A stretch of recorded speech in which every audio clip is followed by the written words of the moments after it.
As long as it's not too much in your face. No, that's all right. Yeah? Yes. I'm I'm talking to you. Yeah, well, it doesn't really matter. Yes. Both of us. Yes, I see. Okay. If Loz asks any questions. We won't do a massive load because Yeah, what is it? 12. Quarter to 12, yes. But you were up to moving from inner London to a bit further out. Yes, considerable distance. That was 1933. I was 10 years old, and my father decided that it would be better if the family moved out of London and down into the country. And in the country in that time meant Surrey, south of London, because I was born north of London, north of the river, and it meant moving across the river about 15 miles south of London into Surrey, and we went to a place called Stoneleigh, and there's a Stoneleigh, of course, nearby here, spelt the same way. There he bought a new house, not been lived in before, just finished building, a semi-detached 3-bedroomed house for which he paid £875. And the builder said, "Would you like a garage as well, Mr. Astrop? A detached brick garage?" And he said, "Yes, how much?" And the builder said, £25. And my father said, "Oh, that's much too much." So they settled for £20. And so we had a brand new house. I was 10 years old. It was an estate the house was built on, and the roads weren't fully made up, so they were all rather muddy. I can remember it very clearly. We moved in November of 1933. There'd been a lot of rain, the road was muddy, so we had boards that went across the front garden leading up to the front door so we didn't get our boots muddy. The morning we moved in, as the removal van left, a milkman arrived with a bottle of milk, a pot of cream, and a loaf of bread, and introduced himself and said, "Would you accept these as complimentary? And we hope that we can have your custom in the future, madam," which was a way of doing it in those days. The building of the estate was still going on. There were lots of houses half built, and there were lots of plots which were being prepared to be built. So as a 10-year-old, and with the friends that I made in the district, we had a wonderful time going round playing really where the builders were working, when they'd gone home, of course. In those days, bricks were delivered not on a pallet as they are now. They were delivered, and they built huge stacks of them, 10, 12 feet high, possibly more. And we used to, when the builders had gone home, we used to get one of the builders' ladders and go to the top of these heaps of bricks, take bricks out of the middle to make a sort of hole in a cave, and we would sit in there in our own little cave. And a bit dangerous, though. It's highly dangerous, yes. These days, of course, we'd never be allowed.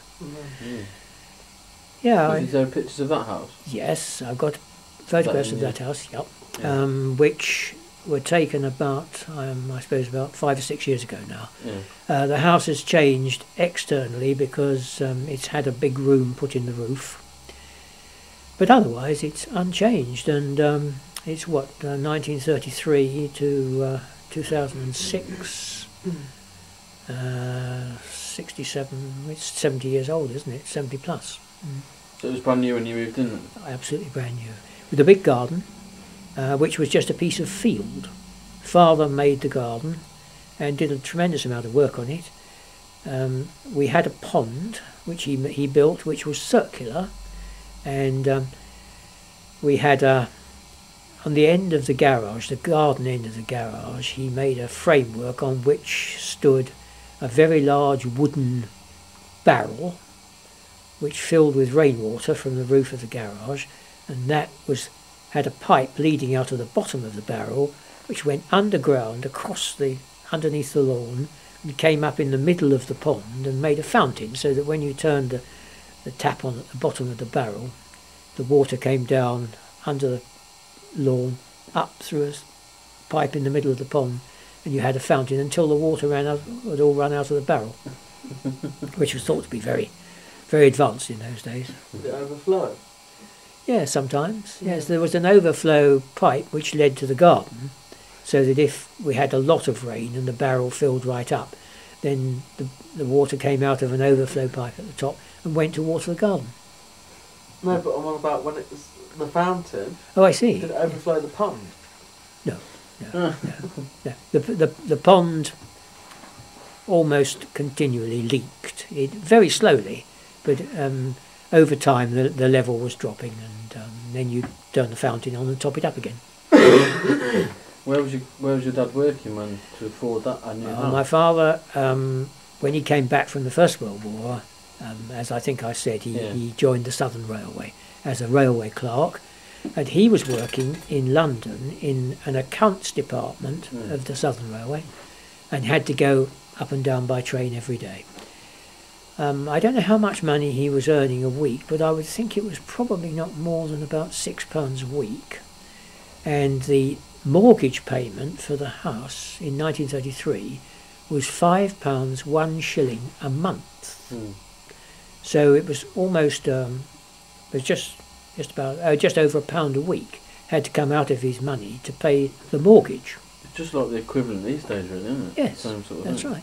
And there were times when you got to the end of the month and it was time to pay the £5 1 shilling, they hadn't got it. Or it had to be scraped together somehow. And in those days the building societies were very tough. If father was late with the payment, I think by 2 days, he was fined a shilling. So it then went to £5 2 shillings. And then another 2 days, then it was another shilling. And then the building society would get very tough, and you get a letter from a solicitor and all that sort of thing. Horrible. Anyway, we survived, and we moved there in 1933. And then I suppose the next thing was when we left London, I was just 1 year away from going to what was from primary school to secondary school. And when we moved to the house in Stoneleigh, Surrey, there was no school in Stoneleigh at that time. It was being built. So I had to go for 9 months to a year to a school, a primary school in Ewell, which was a town very close to Stoneleigh. And it was a council school, and it was absolutely awful. The masters were all terribly brutal, and the boys had all been brutalised, and it was a disgusting school. And coming from what was a very pleasant primary school in London to this one, I think it was absolutely dreadful. I hated it. But I had to go there whilst we waited for the school in Stoneleigh to be opened. Fortunately, it opened in about 9 months. And so I went to that school, and that was quite different. That was a brand new, modern primary school, beautifully built, and its own grounds. The school in Ewell, which I went to for that short time, was a Victorian building. It was just like something out of Charles Dickens, absolutely awful. Anyway, it was in that school that, in Ewell by the way, that the boys were regularly beaten. The masters actually beat them with canes, and I managed to escape it, but I saw some of the bigger boys being thrashed. It was really right back to Charles Dickens. Anyway, when I went to the new school in Stoneleigh, there were opportunities to sit for what was called a scholarship. If you got a scholarship, you could go to what was in those days the equivalent of a grammar school. And father said, I think you ought to sit this scholarship. So he went to see the headmaster of the school in Stoneleigh and said, what are the chances? And they said, oh yes, we'll put him in. Of course, literally from the time we left London to the time I sat the scholarship, I'd not really had any further education at all. The school in Ewell was useless, and I was only 2 or 3 months in the Stoneleigh school. So to sit the scholarship meant really I was relying on what I'd learnt at the London school. I sat the scholarship, got it, and father had to decide whether you were given a choice of 3 schools and you had to put down preferences. And Epsom, what was called Epsom County School for Boys, which subsequently became Glyn Grammar School, was the one that we wanted. And so I was interviewed for that and got it and started there in 1934. And that was absolutely an eye-opener. It was a wonderful school. And although I have to say this, in those days there was no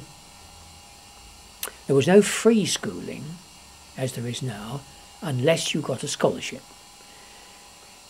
The school that I went to in Epsom, 90% of the boys were fee paying. That is, their parents were paying money to put them to the school. By law from the government, the schools of that sort had to have 10% of the school population had to be offered to scholarship boys, which meant that you got your education free, but of course you were picked out as a scholarship boy, as I was, as my friend Derek down in Devon was. He was a scholarship boy. We were picked out as different from the rest. Most of the masters definitely treated us differently. We got the same kind of education, but we were not treated quite the same way as the fee-paying boys. 1 or 2 of the masters made no difference at all, and those are the masters who I remember most. You know, they were wonderful. And in those days, your secondary education, you were working for what was called school certificate, which you took when you were 16, or a thing called matriculation. And the basic that you had to go for was school certificate, and if you worked hard enough you got what was called matriculation. Matriculation did 2 things. If you got that, you went on to the 6th form, where you took higher school certificate, and if you got that, you got a place at the university. So I sat for the school certificate and matric in 1939. Yes, 1939. And in September 1939, the Second World War broke out. In fact, I got school certificate and I got matriculation, and I could therefore have stayed on in the 6th form and gone to university. But 2 things stopped that. Firstly, the war, because that threw everything up into the air. Secondly, my parents were not financially strong enough to fund me for another 3 years or 4 years education. And anyway, the war was on and I didn't want to go back. I didn't want to stay at school. So I got a job. My father said to me, I'm going to give you, I think he gave me 3 months to find myself a job. Failing that, I'm going to get you into the Southern Railway, which was the last thing I wanted. I didn't want to be a clerk on the Southern Railway, as he was. So I tried very hard, and I knew what I wanted to do. I wanted to get into engineering, and I wanted to get into a drawing office or a design office. And I succeeded, and got a job at in an engineering company in Youghal, near to Stoneleigh, which of course at that time was engaged almost entirely on war work. And what we were doing was we were making machine tools which would be used to make armaments, like rifles and shells and bullets and what have you. And it was very exciting. I suppose you were like a young lad as well, yes, I was 17. I was 17. Was the war exciting then as well? The war was exciting too. The first 2 or 3 months, of course, were what has become known as the phony war. Nothing very much happened. We declared war on Germany, but there was no real fighting. We had an army we'd sent over to France, and it wasn't until May 1940 that suddenly the German army broke out of Germany and advanced through Holland and Belgium and through France up to the French coast, and they conquered Holland and Belgium and Denmark and France, and all those countries surrendered. So the whole of France was occupied? The whole of France was occupied, yeah. In fact, the land of France was so big that what happened was that the Germans occupied the northern half of France, and they set up a puppet government in the southern part of France called the Vichy government, because it was based in the town of Vichy. And Frenchmen who had in effect said, OK, we'll do as we're told. They governed the southern part of France, and the Germans occupied and ruled the northern part of France, also the whole of Holland, Belgium and Denmark. So they didn't go in like saying, right, start killing everyone. They just said, we're going to run the country now. They killed a lot of people before each of these countries fought for a short time, a matter of months or 6 weeks, maybe 2 months. Try and hold them off. Try to hold them off. A lot of people died. The British army, which had been sent to France, was forced back, right to the French coast, to the town of Dunkirk, where a large number of British soldiers fought what's called a rearguard action. They kept the Germans back, stopped them advancing, while the rest of the army was evacuated across the channel back to England in what was called the evacuation of Dunkirk.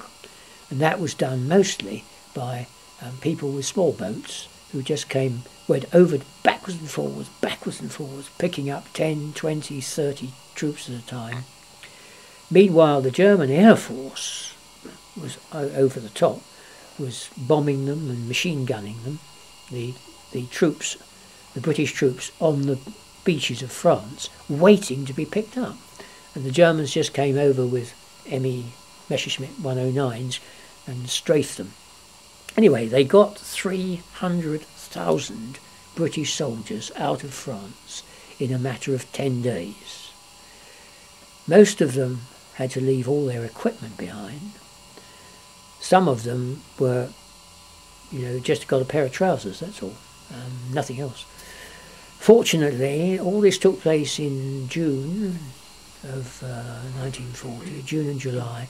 The weather was good, the sea was relatively calm, but there was no cloud cover, so the Air Force, the German Air Force, had a field day. They could just see everything. They just went backwards and forwards over the French beaches, bombing and machine gunning. But we got 300,000 troops back. The British Army, in effect, had suffered a colossal defeat. And we'd got them, out 300,000 of our troops, back to England, but most of them had lost all their equipment. We'd lost our allies, France, Holland, Belgium, Denmark. We were on our own. And that was when Winston Churchill, who was then Prime Minister, started to make these speeches, which were absolutely wonderful. To get everybody's morale up, you see. We're not going to be defeated by this fellow. And he did it, you see. I mean, he was a wonderful speaker. Then... I'll have to get some of them little speeches. Yes, you must get bits of Churchill if you can. Now, by this time, I was working, as I say, in this engineering design office, and by the end of 1940, the Germans, because they had lost what was called the Battle of Britain, because after Dunkirk, our army came back, the Germans then said, we're on the beaches of France. There's only 22 miles between us and England. Obviously, we shall invade England, conquer it. First thing we must do is to knock out all their airfields and destroy their air force, because when we go across the channel, we want to have complete air cover, nobody bombing us. So there was the thing called the Battle of Britain, where the Spitfires and the Hurricanes fought the Germans in the sky. What Grandma talks about. That's right. And we won that battle, and as a result, Hitler postponed the invasion of England. Because he knew it would be bad for him. Because he hadn't got control of the air, because the RAF beat him in the air. Now it's at about this point that there was a thing called the Home Guard was founded. The idea being that if Hitler was to invade, our regular army would attempt to fight the German soldiers, but we also needed what was in effect a second army, a guerrilla army, which would fight, as Churchill said, on the beaches, on the streets, in the houses, and so on. I joined the Home Guard. I'd been in the air raid precautions before that for a brief time, but then I joined the Home Guard and used to do night duty, exercises. We used to fire anti-tank weapons, this sort of thing. Then I got myself transferred to the anti-aircraft section and went up to Battersea, where there was an anti-aircraft detachment. That Battersea is more or less in the middle of London, and London was being bombed. And at Battersea there was an anti-aircraft detachment which consisted of 8 rocket launchers. Each launcher fired 8 rockets, and each launcher was on the same elevation, range and bearing. So when the rockets were fired, there were 64 rockets went up in a box into the sky. And when they got to a certain height, they all exploded because they were on time fuses. And the idea was that if enemy aircraft were inside that box when they all went off, that was the end of it. Well, that must have been a bit loud.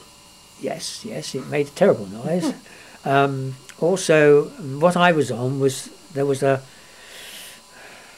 department with a primitive form of radar, and we used to be able to. We sat in a Nissen hut which was completely blacked out with a big glass screen in front of us, and this radar plotted the enemy aircraft coming in and showed them on the screen as a little white dot, which moved very slowly across the screen as they were coming in, as the enemy aircraft were coming in towards London.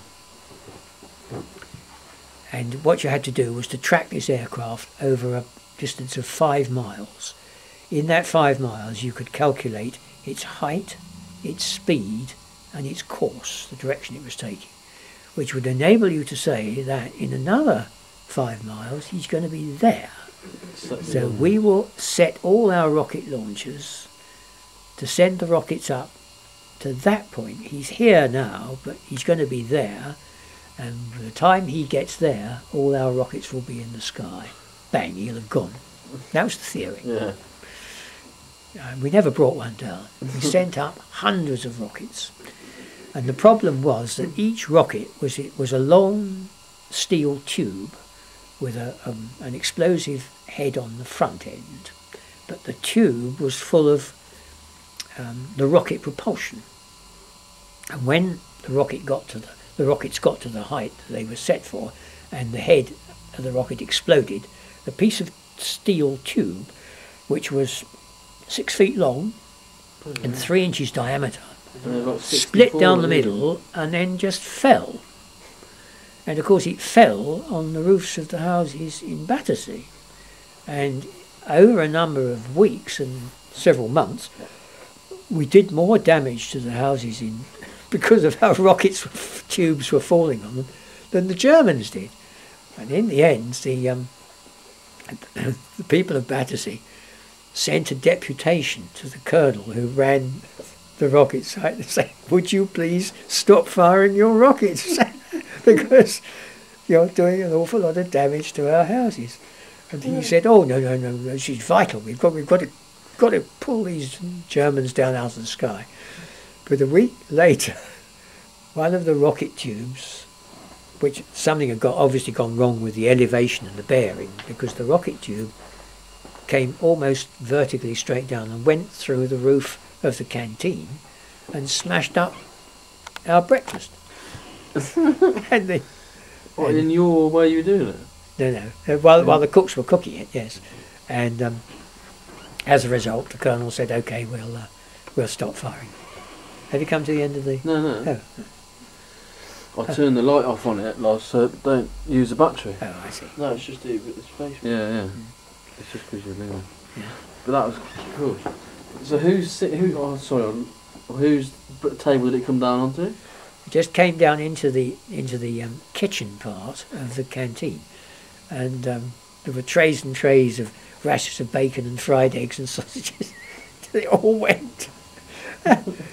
One of the cooks was injured, and so we stopped firing them then, which is just as well.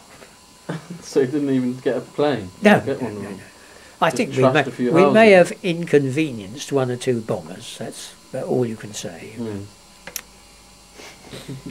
Yeah. Cool. And so then, meanwhile, during the war also, I was working in the engineering works. I was doing home guard duty, and I also joined an amateur dramatic society, which is where I met Grandma, because she had joined the same amateur dramatic society. And we started putting on plays in the evenings, and that started us on as many years when we were into what in those days was called AmDrams, amateur dramatics. We had a lot of fun at that, and in that period, of course, Grandma and I courted, which was what we called it in those days. We started going out together. Seeing each other. That's right. We became an item, I suppose. And in 1945, at the end of the war, we became engaged. And on Grandma's 21st birthday, 13th of January 1945, and 18 months later, on the 27th of June 1946, the war was over. No, sorry, 26th of June 1946, we got married. And I think Grandma has told you about the house where we rented 2 rooms. Yep. And then we went from there to the bungalow on Epsom Downs, and then to Sutton, and then to Leamington. Cool. Okay. Can I go and get your biographies bit? Yes. You know the first page that you read to me last time? Yes. Can we just do that, where Yes. but you read it, but do you reckon we can try and do it so you talk to the camera? Yes. Sure. Yeah? Okay. Like you're doing your amateur dramatics. I'll get it. Right. And And then that'll be I wish you put in the bit when you had the interview with Clark when he said, "What's your favourite advert?" You must say that bit. Oh no, you said it about Bovril. Yeah, Or was that, have you only told that to me? that's right. That's the one. Or have I only read that? I don't know. I've read... I don't I've heard remember that Grandpa. I don't remember Grandpa saying it. There were people called buskers, which are like the people that you see in the streets these days playing a flute or a guitar or whatever. But these were people who walked along the gutter, along backwards and forwards alongside the queue, playing a banjo and singing a song or what have you. And many of these were dressed up. They used to black their faces and make themselves look like Negroes and pretend they were nigger minstrels and play a banjo and sing songs from the deep south of America. And at the same time, so they were called buskers, or in those cases, in the case I'm talking about, nigger minstrels. Yeah. Now, around about, well, between the wars, there was a drink called Bovril, which was a sort of beef tea.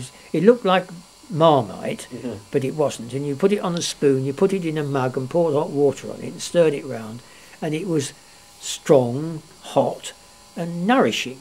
And in those days there was a lot of poverty about, people weren't feeding properly, but they used to drink Bovril and it was supposed to do them good.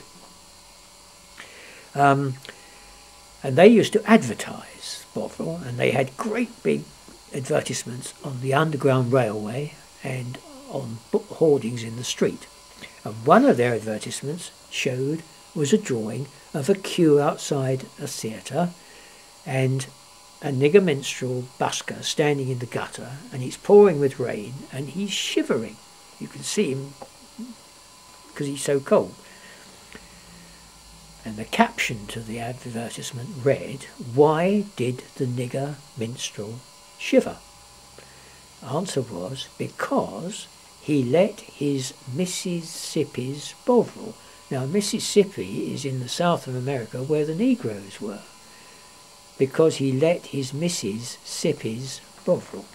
Now, I thought that was hilarious, you know, aged 8 years old. I read this on an advertisement in the Underground and fell about laughing, you see. And I also thought the drawing was very good, you see. Yeah. So when I went for the interview, when I got the scholarship with the headmaster of the school I was going to, towards the end, one of the questions he asked me was, "What's your favourite advertisement?" He was a man, he was a Cambridge graduate, very powerful, authoritative man. He'd been an officer in the First World War. "What's your favourite advertisement, boy?" So I told him. I told him the story. He looked at me absolutely blankly. It just didn't mean anything to him at all. However, I got a place. But I think, if anything, possibly it proved to him that I could read. Yeah. That's about all. Understand things. Yes. Okay. Now, what do you want me to do? You want me to read this? Yeah, but you know, like not talking to us and not reading from a sheet. I see. So if you can, Yeah, okay. like talk to here. You know, like you're speaking to a crowd. Yeah, okay. I'm doing my best. Yeah.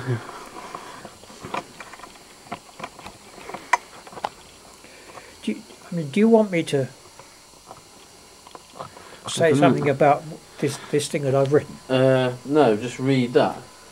I think that's... Well, like that starts off, you see, I started to write this story. Yeah. And I'll be writing it some time. Yeah, I like that, yeah, because it's sort of... But then I like that, having that at the start of the... It's got to refer to this thing, you see. Yeah, a lot of stuff does. A lot of the bits of it in it do. Yeah. Okay. When you're ready. This is to my grandchildren and my great-grandchildren. As you know, I've written my autobiography, which tells something about my life and Grandma's life. Also about Margaret and Katie and their children. And you may say to yourself, I wonder why he did that. The reason I did it is as follows. When I was young, I was very busy, just like you are now. I had so many things to do, so many things that interested me. And I thought, well, you know, there's plenty of time to ask my parents and my grandparents about their lives, what they did, where they went to school, what they did in the First World War, what were their jobs, what were they good at school, what were they bad at, and so on. Plenty of time for that, because I had lots of interesting things to do in between.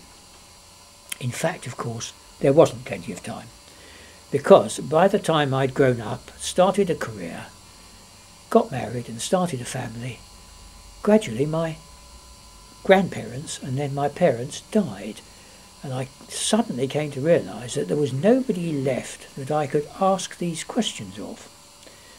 Now, I wouldn't like that to happen to you, my grandchildren and my great-grandchildren, so I sat down in 1982 to write the story of my life, and of Grandma's life, and of your lives up to a point. The idea being that if you are as busy as I am and you've not had time to ask the right questions, at least you'll have this autobiography to read. When you finish reading it, there may be more questions to ask than information that you've got. And you'll almost certainly be reading it when I'm dead, so I won't be here to answer the questions. If that happens, I shall be very sorry, but on the other hand, I felt it better to write it all down than not to do it at all. So that's why you've got this long letter in the form of an autobiography. That's quality. Okay. Well, that'd be wicked, wouldn't it? Because you'll be actually talking to the screen. Yes.